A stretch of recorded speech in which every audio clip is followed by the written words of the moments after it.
All right, guys, it's Mike and Joey after a Lakers victory, barely a Lakers victory. All right, they led big for much of the game, Joey, and then Dallas made that furious run. What stood out to you during that crunch time stretch that Dallas, kind of made things a little anxious in this building? Well, you know what? Luka Doncic showed why he's the third overall pick. He was really good down the stretch, and on the Lakers side, it was kind of a let's see what you're made of kind of moment for them. They had the starters back out there, the starters who played really well across this entire game, and it was up to them to kind of reel them back in. Dallas tied the game in the final few seconds, and LeBron drew a foul, got to the line, hit 1 out of 2, and that was enough. What did you think about LeBron and this game? Well, LeBron was terrific. Of course, any game he can go off for a triple-double, and he almost has for much of the season, but I thought he was a little bit more assertive tonight, especially early.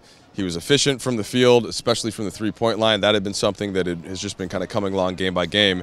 And there's at the same time as LeBron was doing that, you could see that Luke Walton wanted to get Brandon Ingram a couple of possessions on the ball, Kuzma a possession on the ball, because they don't want to fall into the trap, and maybe trap is a strong word, but of having to make LeBron do everything, set up every shot or score himself. And that seemed to help at least the mindset of the team.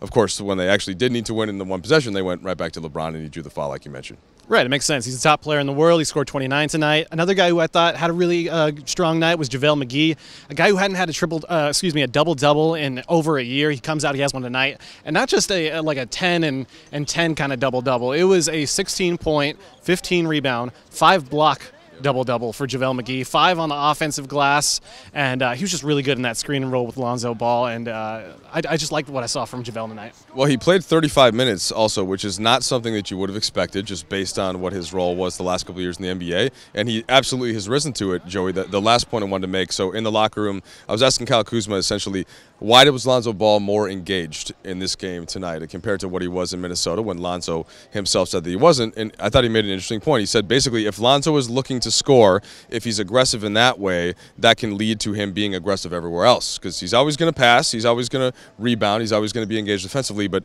that his ability to look for a shot, did you see that happen tonight here? Yeah, for sure. He hit all 3 of his three-point attempts. He's now up to 41% on the season, which is a really good mark for Lonzo, especially considering where he started last year.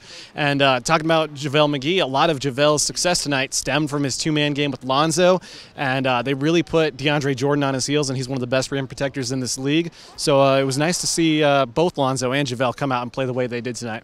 And it's nice to see you with the dark-on-dark look with the suit. For you, Mike. Yeah, JaVale McGee comes in with the Grinch costume. I come in with the dark-on-dark. Yeah. I got you. And LeBron even had a little Halloween joke in the walk-up. All right, he's Joey. I'm Mike. Lakers win this one barely at Staples Center. We'll see you guys next time.